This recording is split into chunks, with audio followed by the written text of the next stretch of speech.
El 31 de julio cumplimos 22 años, felizmente casados, por la gracia de Dios. Y gracias, hermanos. Y pues ha sido un honor para mí, un privilegio totalmente inmerecido.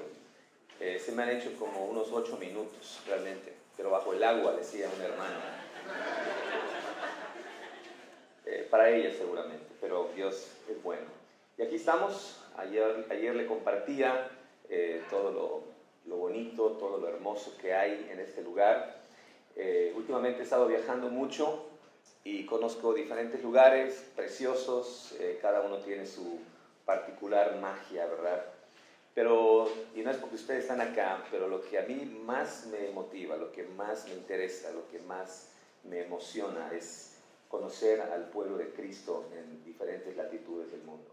Sí, la naturaleza es la obra de Dios, los cielos cuentan la gloria de Dios y ahí estamos. Pero estar en contacto con la gente, escuchar lo que Dios está haciendo en sus vidas, pensar que la salvación va más allá de mi pequeña comunidad y lo que yo hago, ¿verdad? Y ver a diferentes hermanos y hermanas sinceras buscando al Señor. Y eso es simplemente invaluable. Y estoy muy contento de estar aquí con ustedes.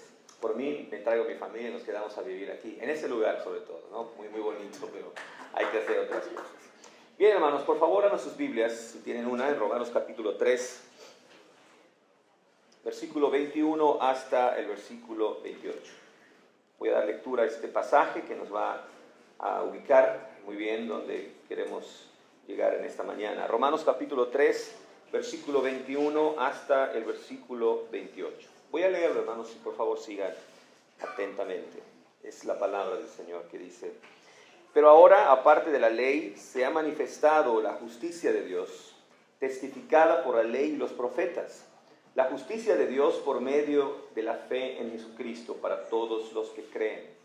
Porque no hay diferencia, por cuanto todos pecaron y están destituidos de la gloria de Dios, siendo justificados gratuitamente por su gracia, mediante la redención que es en Cristo Jesús, a quien Dios puso como propiciación por medio de la fe en su sangre, para manifestar su justicia a causa de haber pasado por alto en su paciencia los pecados pasados, con la mira de manifestar en este tiempo su justicia, a fin de que Él sea el justo y el que justifica al que es de la fe de Jesús.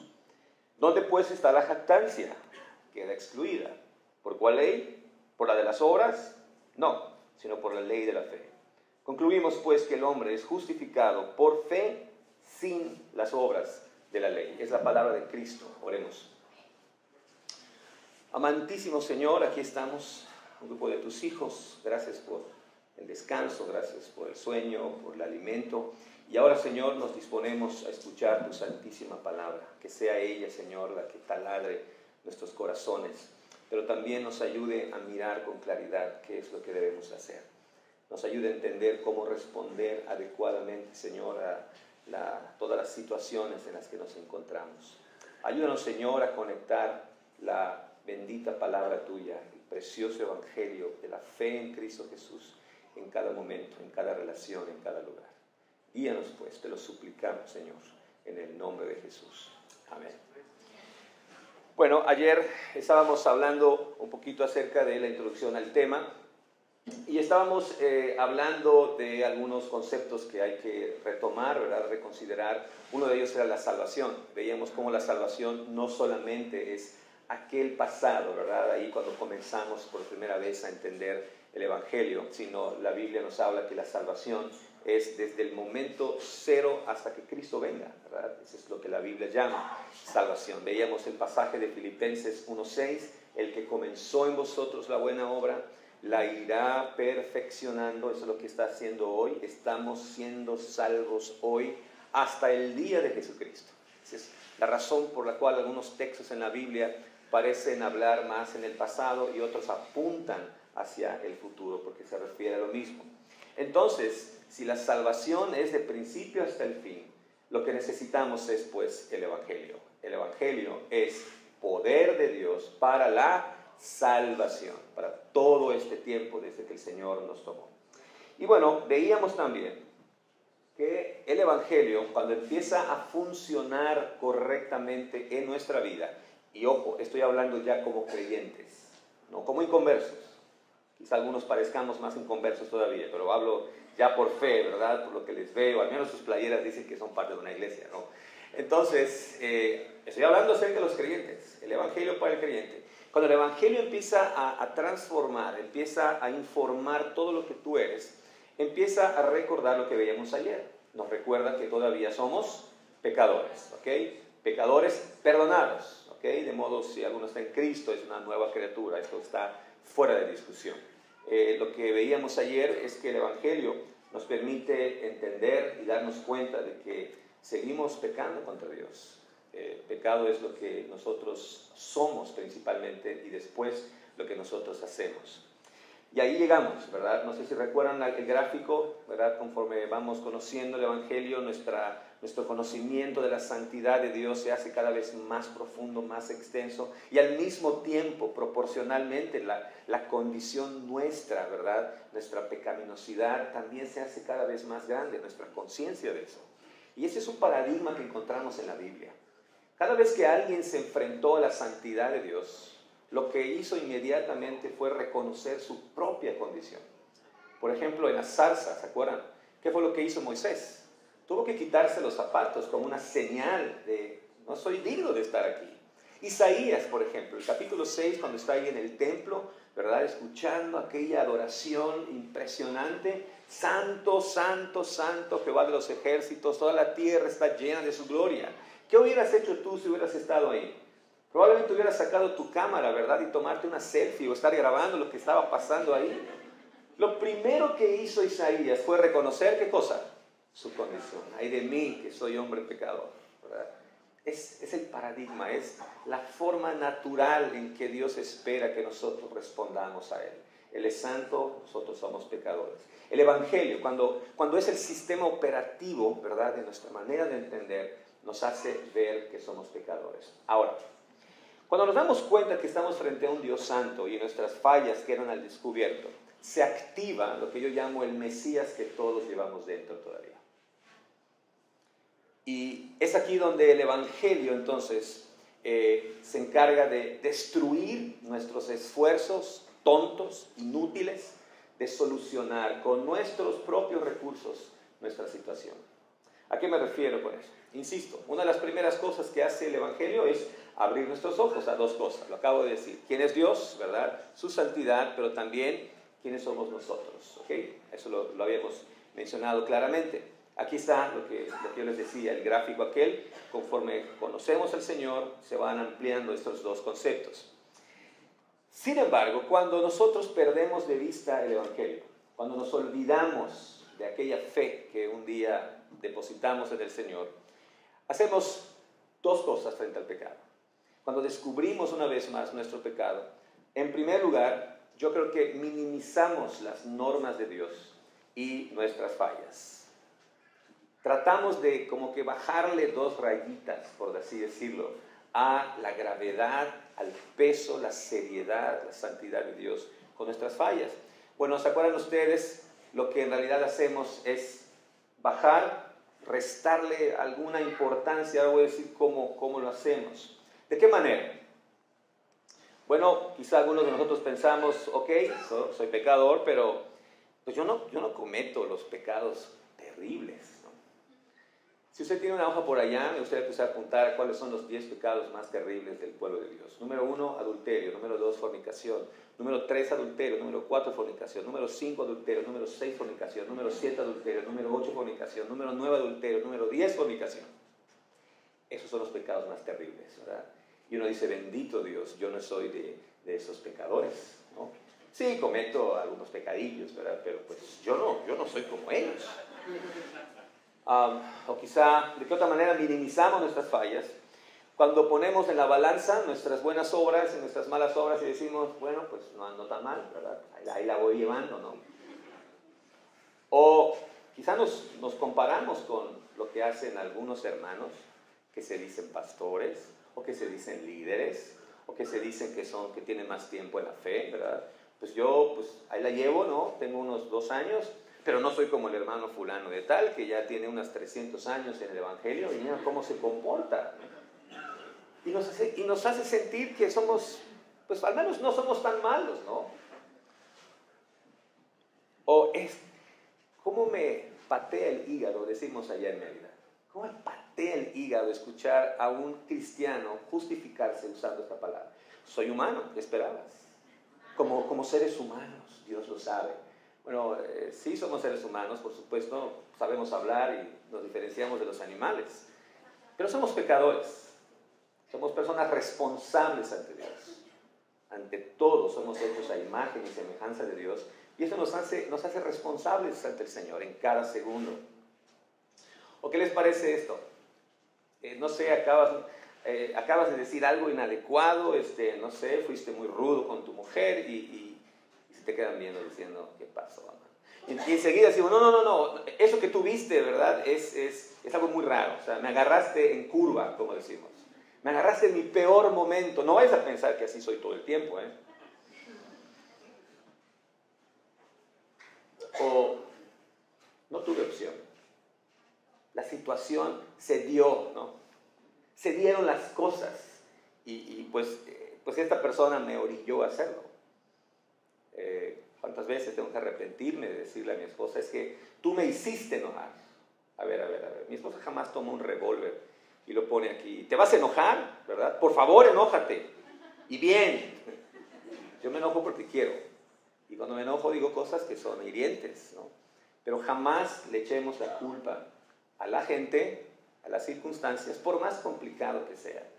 Sí, hermanas, sí, es de entender. Ustedes están todo el día en casa, las que trabajan en casa, y debe ser muy complicado que el esposo llegue y pues ni siquiera diga, buenos días, mi amor, ¿cómo estás? Un beso, flores, un osito de peluche, chocolate, bueno, todas esas cosas que quizá a ustedes gustaría, y no estaría mal de vez en cuando hacerlo.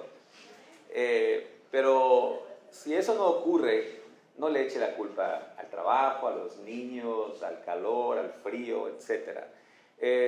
Aprendamos a usar un lenguaje que comunique que entendemos nuestra condición, ¿verdad? Bueno, o si no, decimos, yo solamente me defendí.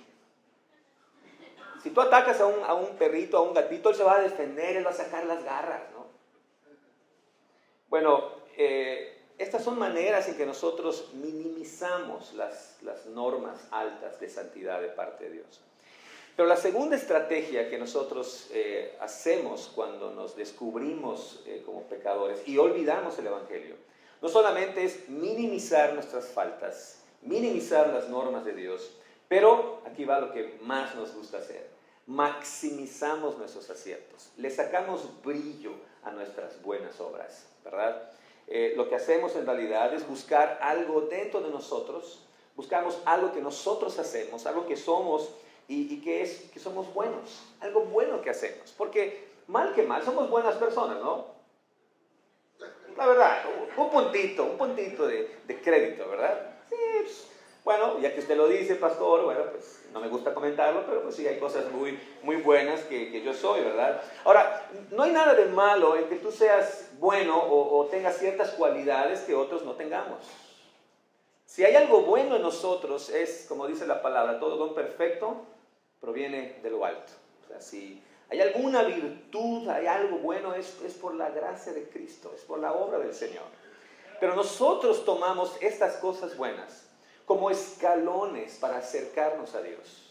Tomamos estas cosas buenas y nos apoyamos ahí para creer que no somos tan malos. Por ejemplo, yo sí soy muy disciplinado, yo sí amo a Dios. Yo me levanto todas las mañanas a leer mi Biblia. Mientras los demás pecadores paganos están dormidotes, ¿verdad? Porque se pasaron toda la noche viendo películas o chateando, facebookeando, no sé. Yo me acosté temprano para levantarme temprano y estar en la presencia del Señor. Y la verdad se siente la diferencia, ¿no? Cuando tú haces tu devocional y cuando tú no lo haces, ¿no? Hueles menos a azufre, ¿no? Yo sí, como dice la Biblia, yo sí busco primeramente el reino de Dios y su justicia. Yo no sé ustedes. Yo no sé cuántos de ustedes estuvieron en la capilla esta mañana. Pero bueno, pues, ahí ustedes con Dios, ¿no? Y caray, te sientes así un poquito mejor que los demás. O tú sí eres puntual, ¿no? Tú dices, yo sí soy considerado con el tiempo de la gente. Yo soy un buen administrador del tiempo que Dios me da. ¿ok? O la verdad yo tengo un buen testimonio.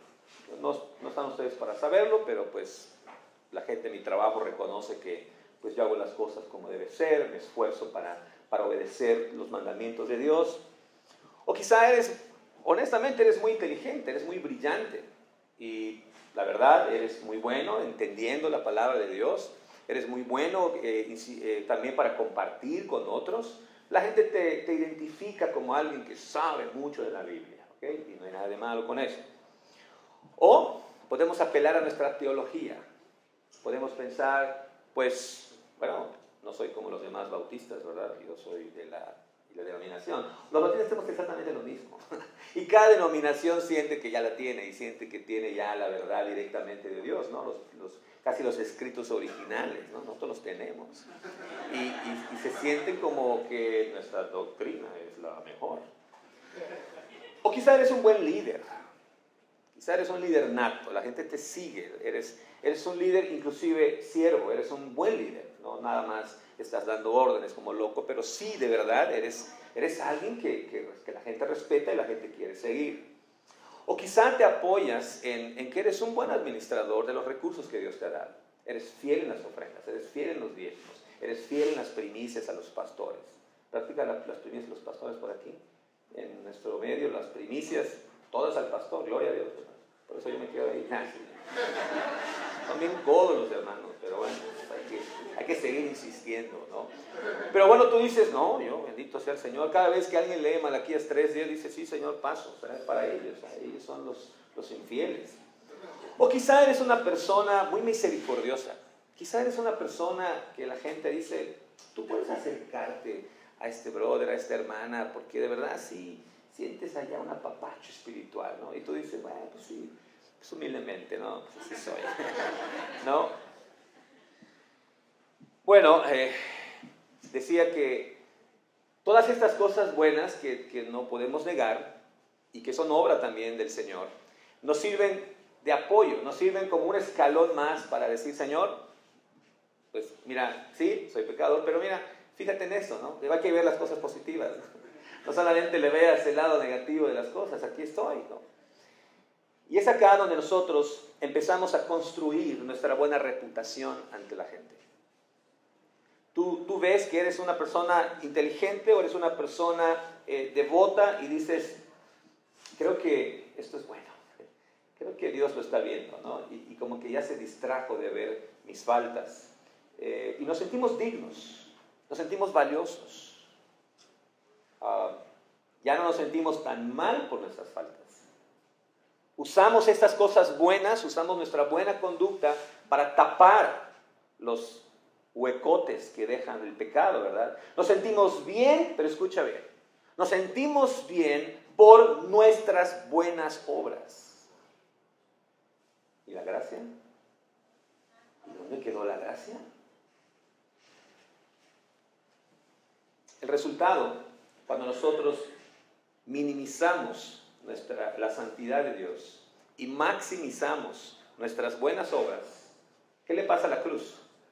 ¿Se acuerdan? La cruz debe irse haciendo más y más grande. Nuestra conciencia de nuestra necesidad, de nuestra dependencia de la obra de Cristo a nuestro favor, debe ser más grande. Pero cuando nosotros respondemos, cuando nosotros tratamos de salvarnos a nosotros mismos, ¿qué le pasa a la cruz? Se encoge. Se encoge. Muchos de nosotros tenemos un evangelio reducido, encogido. ¿Por qué? Porque no estamos nosotros alimentándonos del evangelio. Porque el evangelio no es el sistema operativo, no son los lentes que utilizamos para entender lo que hacemos.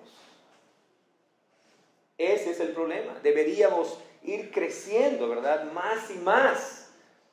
Santiago dice ahí en el capítulo 4, algunas frases que yo no había entendido. Santiago dice que vuestra risa se convierta ¿en qué? En llanto. Hermanos, nos reímos demasiado. Hermanos, debemos llorar más. Debemos estar siendo cada vez más contristados por el Espíritu Santo por nuestro pecado. ¿Cuándo fue la última vez que lloraste por tu pecado? ¿Cuándo fue la última vez que recordaste que Cristo te ha librado literalmente de la ira eterna, de las garras del infierno? Decimos nuestra salvación, sí, hace muchos años. Sí, fue un tiempo muy bonito. Y no nos quebrantamos. Debemos dejar de reírnos y empezar a llorar más.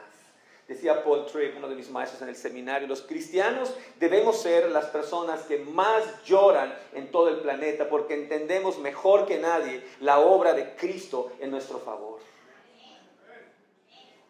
Pueden sonreír en el sermón, no se apuren. Estoy hablando de necesitamos llorar más, necesitamos reconocer más nuestra gravedad y nuestra necesidad de Cristo Jesús. Ahora, cuando nosotros intentamos maximizar nuestras buenas obras, lo que en realidad estamos haciendo es tratar de ganarnos el favor de Dios. ¿Por qué? Porque tenemos muchas buenas obras que nos respaldan, ¿sí? Lo que estamos haciendo acá prácticamente es demostrarle a Dios que somos buenos por nosotros mismos. Y hermanos, es la clásica actitud del fariseo de Lucas capítulo 18. ¿Me acompañan, por favor? Lucas capítulo 18.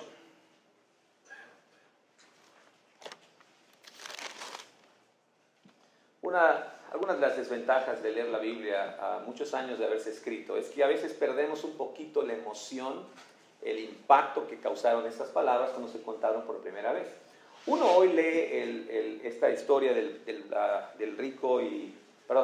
fariseo y el publicano y ya sabemos quién es el bueno de la historia, ¿verdad? Por supuesto que es el publicano.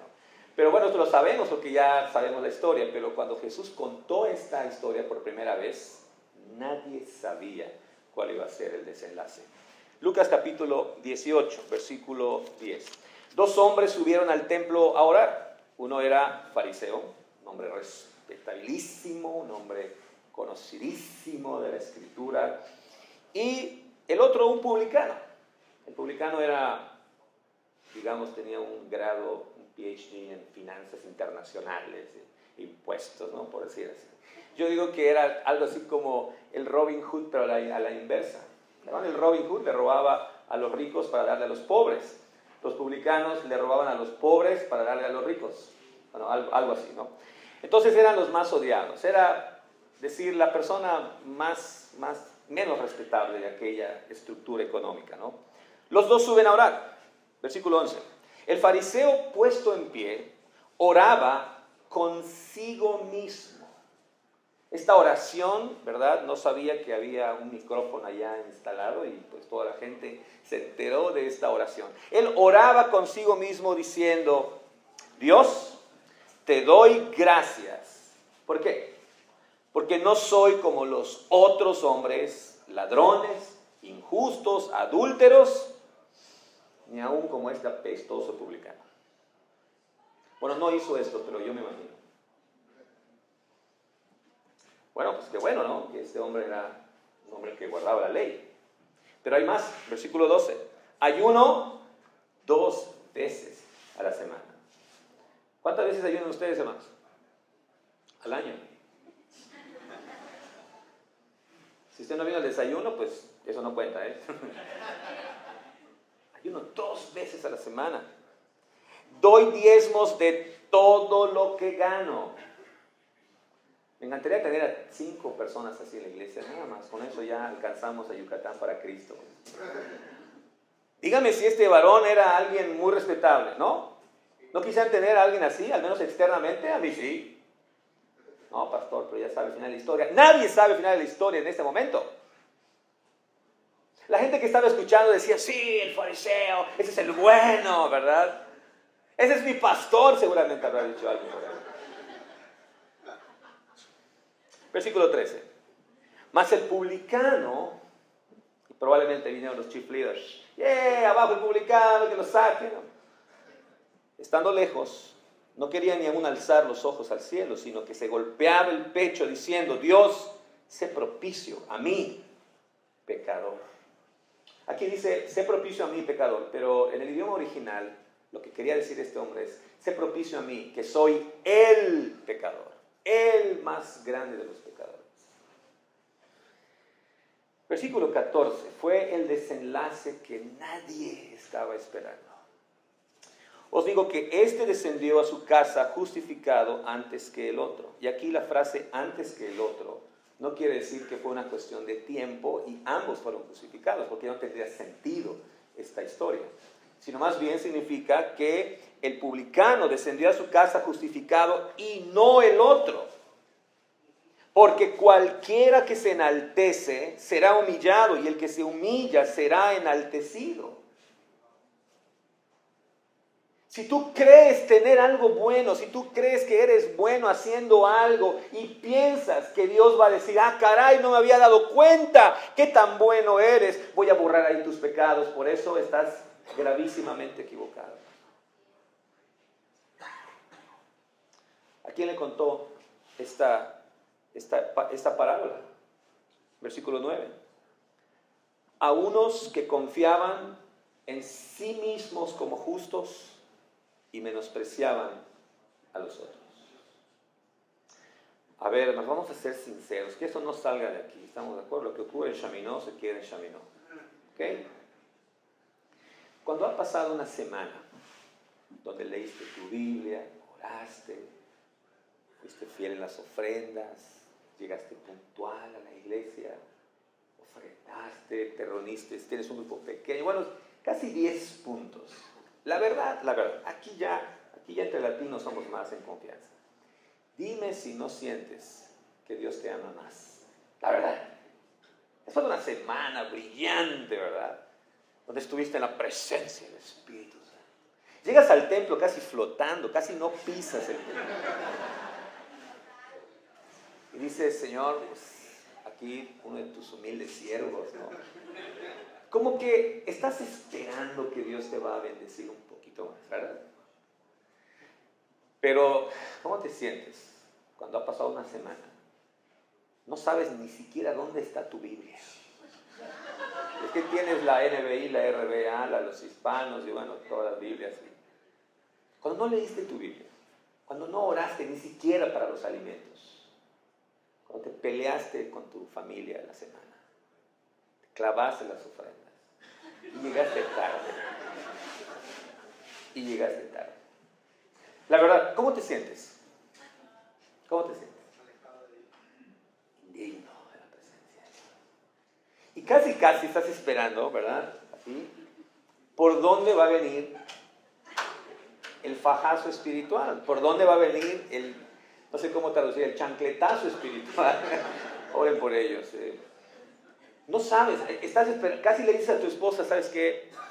Vamos a prepararnos porque no sé, alguno de los niños se va a enfermar, yo me voy a la presencia, no sé qué va a pasar, va a perder nuestro equipo favorito. Estamos esperando por dónde va a venir la ira de Dios, ¿sí o no? Ahora, ¿qué hace la diferencia entre estar confiados y estar desesperados? ¿La gracia del Señor? No. ¿Qué? Tu buena conducta. Como diría el doctor Martín Lutero, nuestras malditas buenas obras. ¿Ya se dan cuenta que el Evangelio es lo único que necesitamos? ¿Ya se dan cuenta cómo de nada sirve usar nuestras buenas obras para canjearlas por bendiciones? Una sola bendición que tienes en tu vida, una sola, no eres capaz de obtenerla. Dice mi Biblia, el que no escatimó a su propio Hijo, sino que lo entregó por todos nosotros, ¿cómo no nos dará juntamente con Él todas las cosas? Dios ha bendecido a los Estados Unidos de Norteamérica de muchas maneras, pero no pienses que el carrito bueno que tienes, que la comodidad que tienes en casa es debido a que eres un fiel hijo de Dios. No, todo es por gracia, por pura gracia. Nada de lo que tú hagas, una vida entera dedicada al servicio de Dios no te puede ganar un solo segundo de vida en este planeta. Cada respiración que tú haces es el resultado de la gracia inmerecida de parte de Dios. Este es el Evangelio. Este es el Evangelio. Dice, sabemos nosotros muy bien, seguramente ustedes son diligentes en compartir el Evangelio, ¿verdad? Y cuando estamos compartiendo el Evangelio, pues sabemos que llegamos y decimos, es por gracia, es gratis, ¿verdad? No hay que pagar. Y pues la gente por lo general responde con, bueno, ¿y las buenas obras? ¿No? ¿Y los 10 mandamientos? Y ya sabemos, los que más o menos hemos tomado un cursillo por ahí de evangelismo, sabemos que la salvación no es por obras, ¿no? Y casi estamos esperando cuando le compartimos a alguien que nos pregunten, bueno, ¿y qué hago con los 10 mandamientos? ¿Y qué hacemos? Efesios 2:8, ¿no? Porque por gracia sois salvos por medio de la fe. Y viene el capítulo 2, versículo 9. No por obras para que nadie se gloríe. Y se la restregamos en la cara. Está, a ver, ¿qué? ¿Ahora qué? ¿Ahora qué? ¿Ahora qué excusa tienes? ¿No? Y decimos, yes. Y bueno, la gente dice, pues sí, pues es por gracia, no es por la fe en Cristo Jesús. Pero decía yo ayer, mi amado hermanito, ahora que ya eres cristiano, cuidadito que dejes de A, B, C, D, E, F, G, ya te bautizaste, nos da muchísimo gusto. Pero a partir de ahora, le damos una carpetota con todos los deberes y responsabilidades. Y hay de ti si no lo haces. No te preguntes por qué no hay bendición si no estás siendo fiel a Dios. Caray. Eso se llama fraude, ¿no? Porque me dijeron que es por fe al entrar, pero una vez que ya estoy dentro, me tiene que costar. Eso es un fraude. Y creo que hemos pecado de eso. Porque aquí está el pasaje. Por gracia que sois y continuamos siendo salvos y seremos salvos un día por completo. Por gracia, no por obras. ¿Para qué? Para que nadie se gloríe. En serio, hermanos, es muy tentador mirar alguna bendición buena y decir, bueno, me lo merezco, ¿no? Ayer estaba compartiendo con unos hermanos de Mérida. Decía, estoy humillado, humble, por la mejor palabra en inglés, conecta más la palabra, de estar aquí en este lugar tan lejos compartiendo la palabra. Ay de mí si pienso que estoy aquí como un premio a mi fidelidad. Eso es basura. Eso es basura. Estoy aquí por la gracia de Dios. Nada más. Porque Dios es bueno en dar cosas buenas a sus hijos que no se lo merecen. Eso es lo que tenemos que recordar a cada instante, hermanos. Entonces, decía que cuando el Evangelio está funcionando correctamente, nos muestra nuestra condición de pecadores.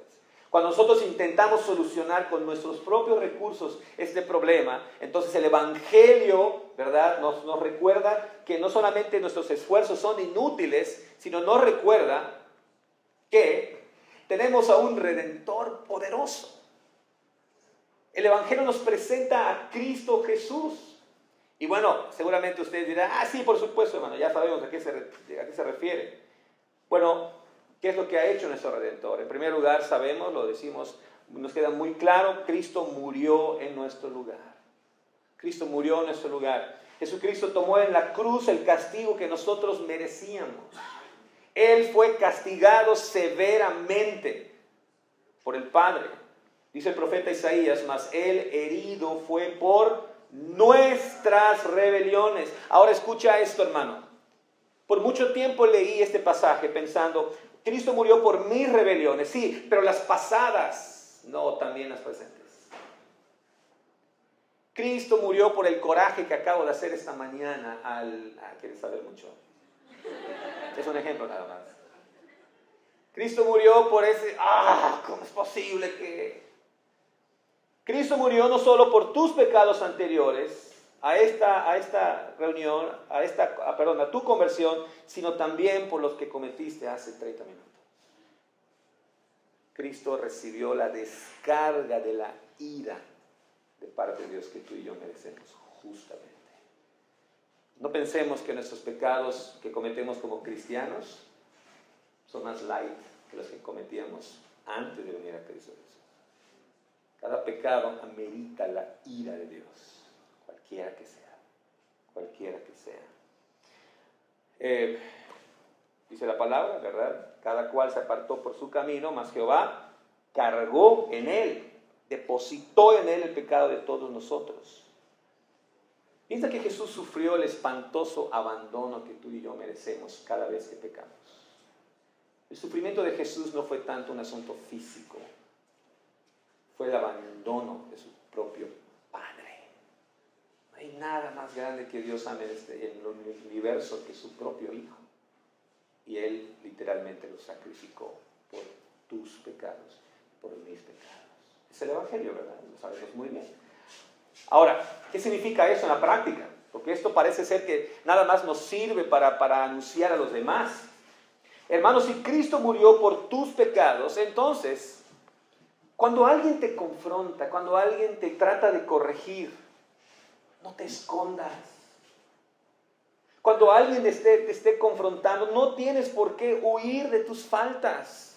No tienes que tratar de editar tus pecados. No tienes que tratar de photoshopear, permítame esta palabrota, limpiar, modificar ese pecado para que no se vea tan mal. No lo necesitas. ¿Por qué? Porque hay alguien que ha muerto en tu lugar. Hay alguien que fue castigado por tu pecado en tu lugar. Ese es tu Salvador. ¿Cómo reaccionas cuando alguien se acerca? No necesariamente en amor, pero se acerca a confrontarte, te acerca a decirte, hermano, esto no está bien. ¿Cómo reaccionas? Si eres como yo, lo niegas. No fui yo, te confundiste, viste mal. O minimizamos la falta. Bueno, pues, ¿quién no, verdad? Ahí contraatacamos. ¿Acaso usted, pastor, jamás le ha hablado rudamente a su mujer? Ya ahora las palomas le apuntan a las escopetas, ¿no? Hágame usted el favor. Redefinimos nuestro pecado. No necesitamos escondernos porque alguien pagó de manera completa y definitiva por cada una de ellas. Cada vez que reaccionamos así cuando alguien nos confronta, cada vez que intentamos defendernos, estamos negando el Evangelio. Al menos estamos exhibiendo nuestra ignorancia de él. De nada sirve tampoco tratar de compensarle a Dios. De nada sirve tratar de pagarle a Dios por nuestras faltas. Hace muchos años, muchísimos años para ser exactos, en casa tengo un hermano menor de 1 año, una hermana 8 años menor que yo. Los dos son creyentes. Mi hermano Marcos es pastor de una iglesia evangélica igual, no tan buena como la nuestra, por supuesto, es mucho mejor. Y amo a mi hermano y es una persona muy cercana por muchas razones. Pero cuando éramos pequeños, 5 o 6 años, y nuestros papás nos empezaban a dejar solos en casa, pues ya saben, nos reuníamos, orábamos, teníamos comunión, leíamos la palabra. No, nos agarrábamos a los golpes. Y como yo era más grande, más fuerte que él, pues siempre le ganaba, ¿no? Por obvias razones. Y recuerdo en una ocasión que no sé qué le hice. Todo iba bien hasta que mi hermanito dijo, se lo voy a decir a papá. Hermano, sentí de verdad una convicción de pecado impresionante. Sentí morir. Pero se me ocurrió una brillantísima idea. Le dije, Marcos, ven aquí, por favor. ¿Qué pasó? Y le dice así, toma, ¿qué? Muérdeme. ¿Y para qué? Muérdeme todo lo que quieras, pero por favor, cuando venga papá, no le digas nada, ¿eh? Y hermanos, nunca he visto unos ojos más satánicos que los de mi hermano en aquella ocasión. Le brillaron los ojos. Y dijo, ¿de verdad? ¿De verdad?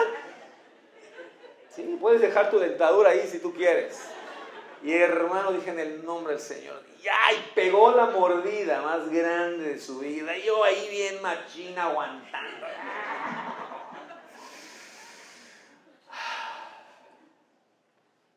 Sí me dolió. Sí dolió. Pero sentí una paz. Sentí una paz. Y cuando dije, tenemos un acuerdo, ¿eh? Sí, no te preocupes. A la 1:30 llegó papá. ¿Qué pasó? ¿Algún problema? Yo veía los ojos de mi carnalito. No, papá, todo bien, gracias a Dios. Tranquilo. La libré. 15 días después, el hermanito me hizo algo feo. Yo le dije, se lo voy a decir a papá. ¿Qué creen que hizo?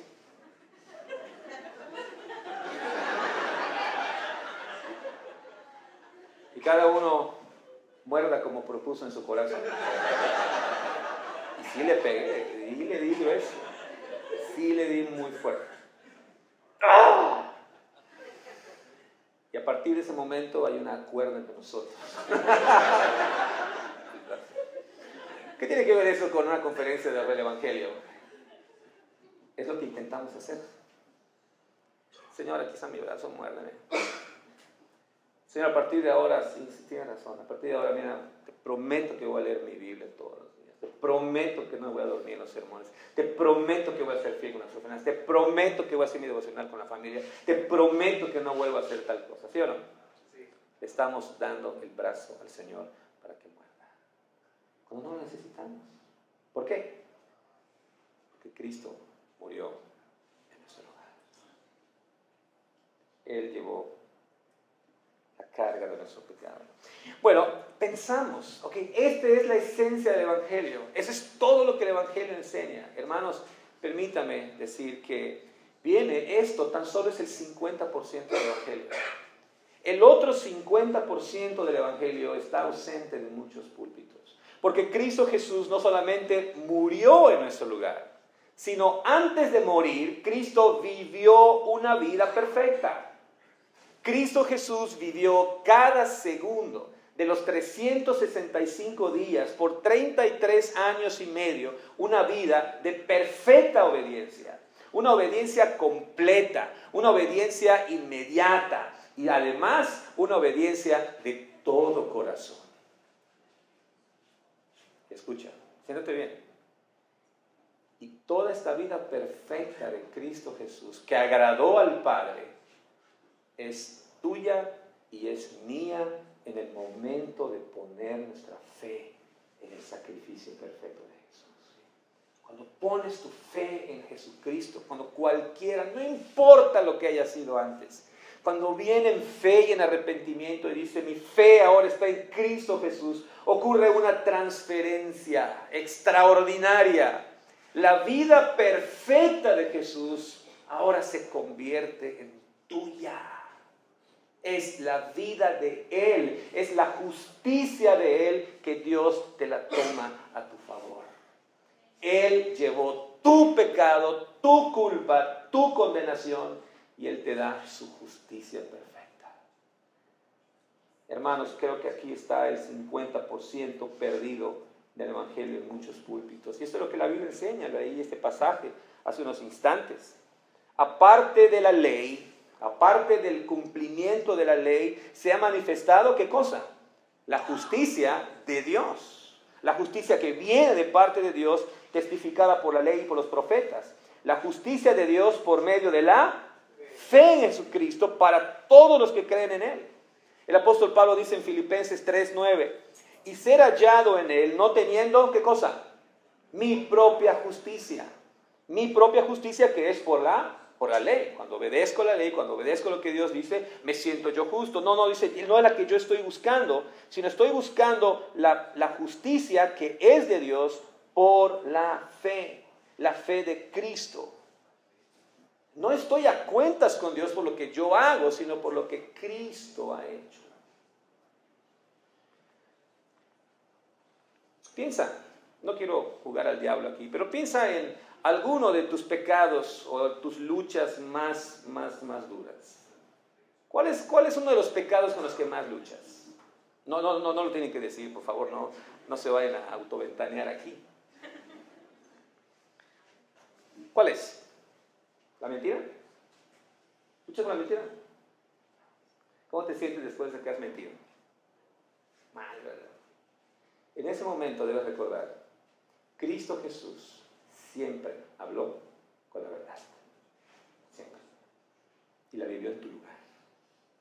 Dime qué pecado luchas. ¿Cuál es? ¿La lujuria? ¿Eres varón? Bienvenido al club.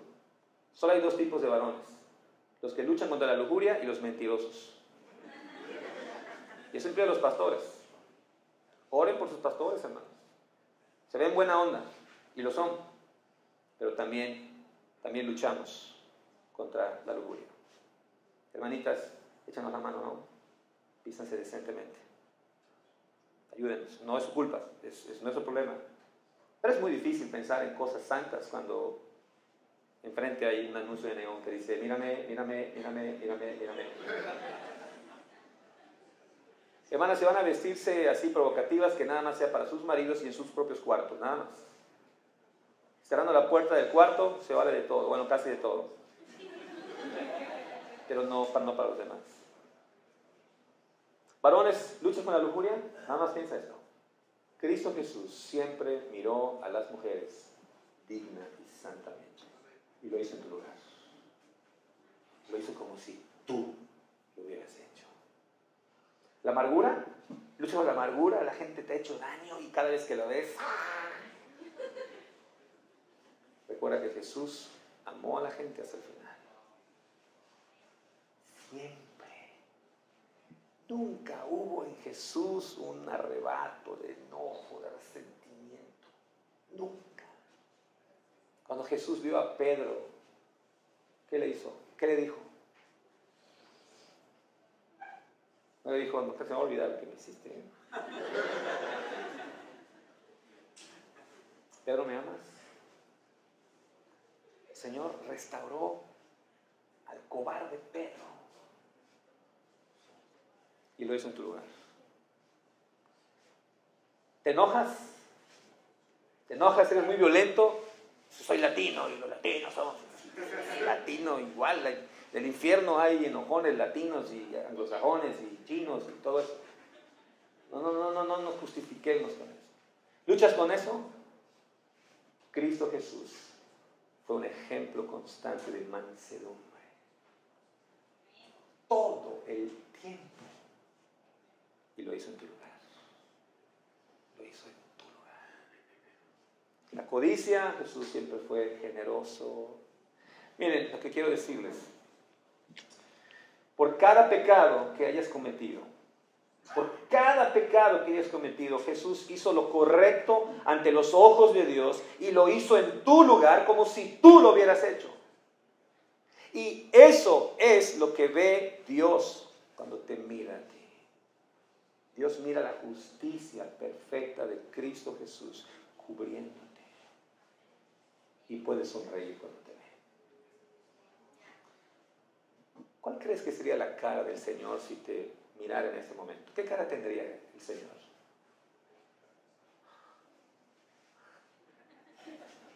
Si tú no puedes decir convencido, el Señor sonreiría. Todavía te falta crecer en entender qué es lo que Cristo ha hecho por ti. El Evangelio significa básicamente dos mensajes. En Cristo Jesús somos libres de toda culpa. De toda culpa. Claro, debe haber un arrepentimiento, debe haber una confesión de pecados, por supuesto. Pero es libre de toda culpa. No hay ninguna condenación. Pero si Cristo solamente hubiera venido el Viernes Santo, ¿verdad? Y hubiera llegado y, bueno, voy a morir, aquí estoy, y nada más. Bueno, pues quizá nada más hubiéramos sido librados del infierno, pero quedaríamos todavía en desventaja con Dios. La justicia que Dios exige. Entonces el Evangelio nos ofrece ser cubiertos con la justicia de Cristo. Ustedes leen en Apocalipsis algunas de las visiones donde hay personas vestidas con ropas blancas, ¿sí? No se las compraron ellos, no se las hicieron ellos, no son sus buenas obras.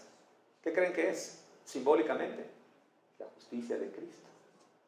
Todas las buenas obras de Jesús, todas las palabras, todas las actitudes, todos los pensamientos perfectos que agradan a Dios, Él nos cubre y podemos estar así delante de la presencia de Dios.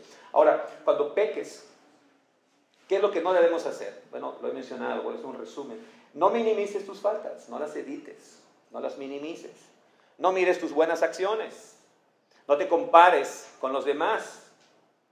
No intentes darle tu brazo al Señor para que te muerda, ¿verdad? No intentes pagarle. No te escondas, no huyas, no te hundas en la culpa. No hay condenación. Y es que Satanás es bueno para engañarnos. Satanás nos engaña en cuanto a la tentación, cuando menos de dos maneras. Antes de la tentación nos dice, ay, no es la gran cosa. Ay, nadie lo va a ver. Y ahí vamos, de bobote. Una vez que caemos en la tentación, viene Satanás y que nos dice, y así te dices un cristiano, y así dices que amas a Jesús, y así te paras a predicar, y así te paras a servir. ¡Qué barbaridad! ¿Se dan cuenta? Y usa la culpa para alejarnos de Dios. Mire, la culpa es la reacción natural de los otros pecadores cuando hemos pecado. Pero escucha, la culpa es un vehículo. La culpa te puede hundir en el pecado. La culpa te puede alejar y te condena, ¿verdad? Pero la culpa también es un vehículo para acudir a Cristo Jesús. La culpa es un vehículo. La culpa debe estar puesta en el lugar que Dios ha diseñado y es los pies de Cristo Jesús. Ahí se deposita toda culpa. Cuando peques, entonces lo que sí debemos hacer es confesar nuestros pecados, ¿no? Sabemos muy bien que si confesamos nuestros pecados, Él es fiel y no va a cambiar. Él es fiel y justo para perdonar nuestros pecados. Confiésalos en sincero arrepentimiento. ¿Qué debemos hacer? Descansa en Cristo Jesús. Descansa, disfruta la gracia. Hermanos, no sabemos todavía qué es la gracia. Tenemos todavía ese síndrome del deudor, ¿verdad? Recuerdo una ocasión, uno de mis mejores amigos me llevó a desayunar frente al mar, ahí en Puerto Progreso, muy bonito, y me invitó al mejor restaurante de Progreso. Yo me sentí así medio incómodo, ¿verdad? No soy acostumbrado a estos lugares. Y llegué y bueno, pues comimos, sabroso, pedí lo que quise. Él me dijo, adelante, Félix. Terminando de comer, le dije, bueno, David, pues muchas gracias. Cuando vayas a Mérida, donde yo radico, pues voy a hacer lo mismo para devolverte y pagarte, ¿no? Esta bendición, esta gracia. Y me dijo, Félix, voy a ir donde tú vayas, donde tú me invites, pero no es en pago. ¿Me explico? Tenemos por default tenemos esa reacción, ¿no?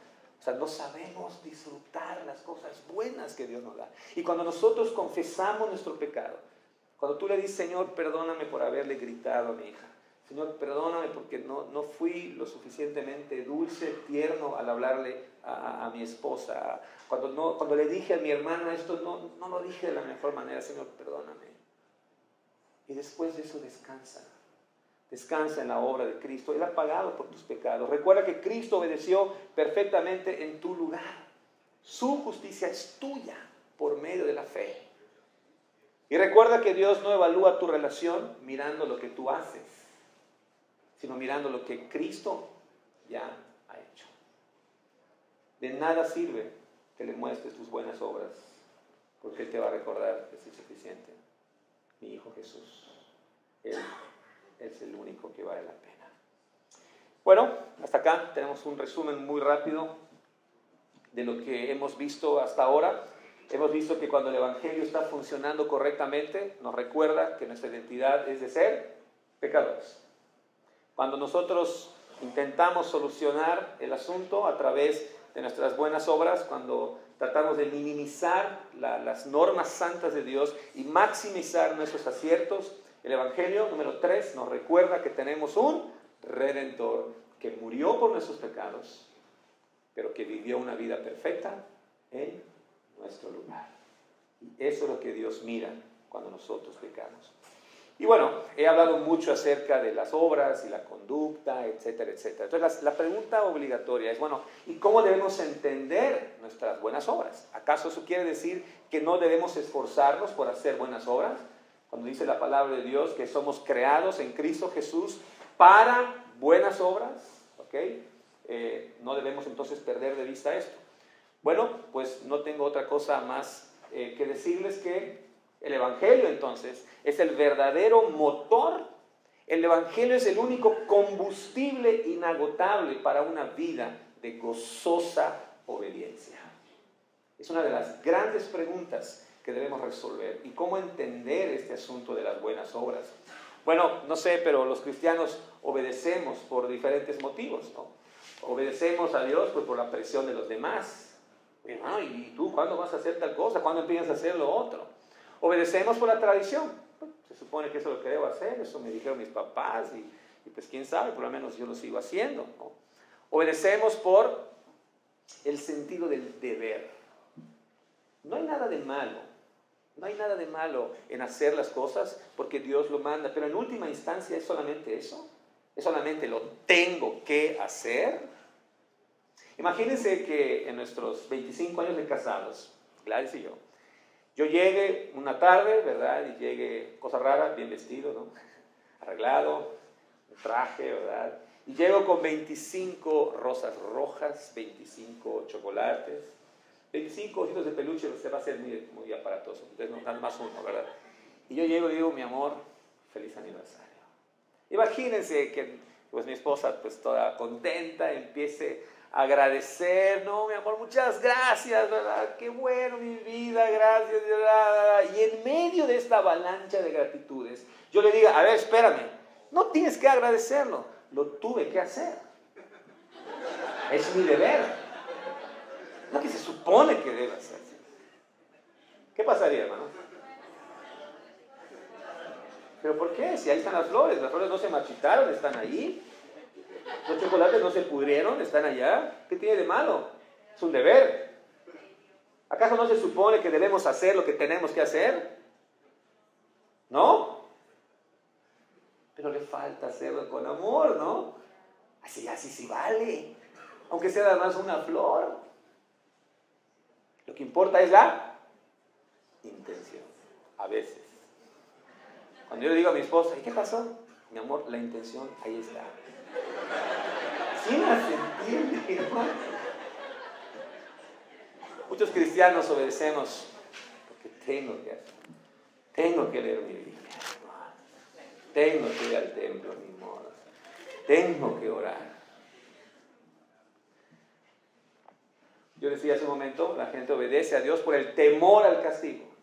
Ya vimos que dice la palabra de Salmo 103, no nos ha pagado conforme a nuestras obras. Y no solamente se aplica a nuestras malas obras, sino se aplica también a nuestras buenas obras. Obedecemos quizá con el lema de Nike, tú solamente hazlo ya, ¿no?